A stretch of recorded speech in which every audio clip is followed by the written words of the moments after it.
the network goes down, and when there's a thunderstorm, the adults say to come inside the house or in the car. Let's learn in this video. We can learn it through the electric flux or the Gauss theorem. Now, what is electric flux? Electric flux is the flow of charge, like the flow of water from tap to tap with a pipe, and it has flow of charge from high voltage to low voltage in an conductor, which is a wire made of copper, aluminium, zinc, etc. Now, let's learn about the mathematical formulas of electric flux for a uniform electric field and flux surface, which is represented as A. Now, the electric flux is equal to electric field multiplied by area, which is equal to electric field area cos theta.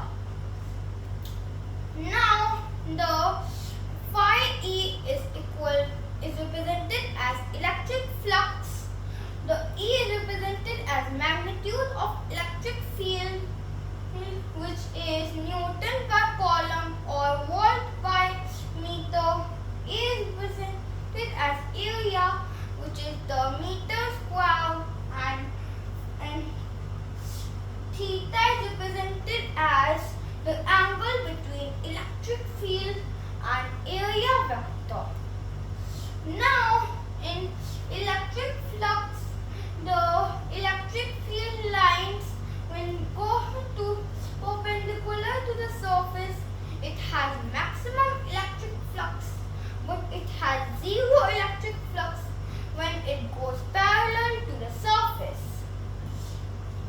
Now, the electric flux depends on the number of lines, and when the line increases, the density also increases of electric flux, and then it is dependent on the area, and when the area increases, the more greater electric flux gets.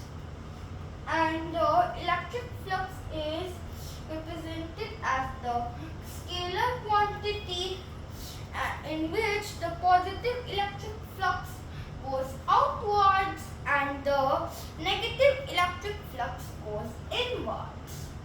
Now, for the non-uniform field or a curved surface, when we take the surface and cut it into small areas from delta area 1 to delta area n, then we can measure the electric flux by integrating from delta area 1 to delta area n of the electric field into delta area. Now, to learn about the direction and units of electric flux, the nature is represented as scalar quantity. The SI unit is represented as Newton meter per square coulomb, and the alternative unit is represented as volt per meter. Now, let's learn about the Gauss theorem. The Gauss law of electrostatics is a fundamental principle that establishes a powerful relationship between the electric flux through a closed surface and the net electric charge which is enclosed by the surface.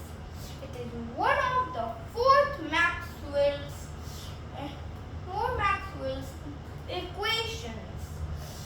Now, the statement of Gauss law is that the total electric flux through an enclosed hypothetical surface is equal to the net electric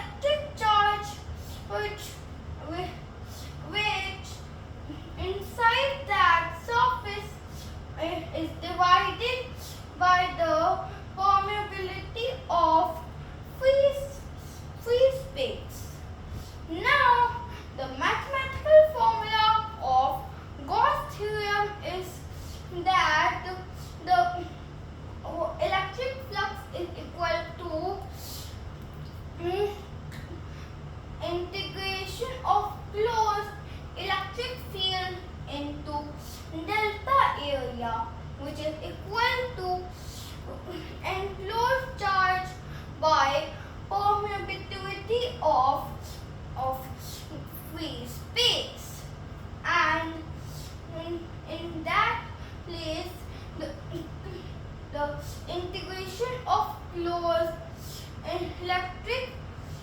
electric field into delta area means that the surface integrated to electric field is over the closed Gaussian surface, which represents the total electric flux, and the enclosed charge represents the total net electric charge which is inside the closed surface, and the E0 means the permeability of free space.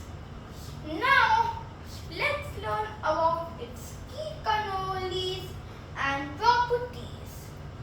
Now first is the independent of shape size. The total electric flux through a closed surface depends only on the net charge enclosed, not on the shape, size or position of the Gaussian surface, as long as the net charge remains the same.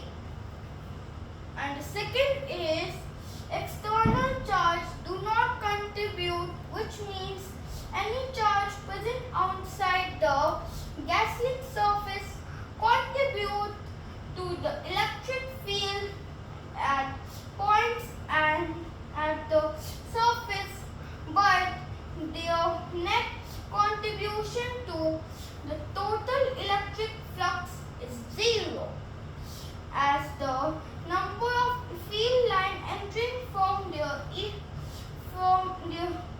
equals the number of field lines leaving. And the third is flux sign convention, in which the positive electric flux, which is greater than zero, implies a net positive charge which is enclosed, and the negative electric flux, which is smaller than zero, implies a net charge which is negative and closed, and the zero electric flux, which is equal to zero, implies to a net enclosed charge which is zero.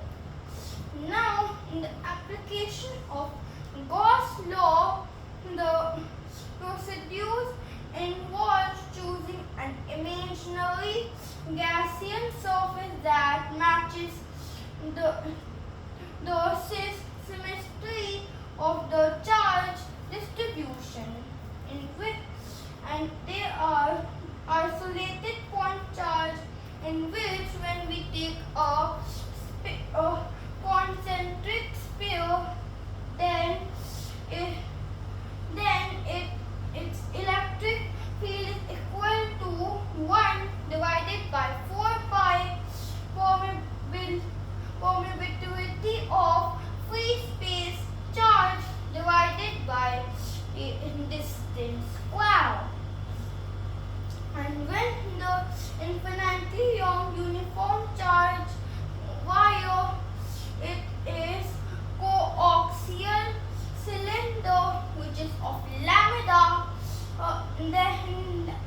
then in that the electric field is equal to lambda divided by 2 pi permittivity of free space distance, and the lambda is equal to the linear charge density, and the uniformly charged infinite plane sheet which is cylindrical or cubical, which is of rho, in that the electric field is equal to rho divided by 2 permittivity of free space, and the rho is equal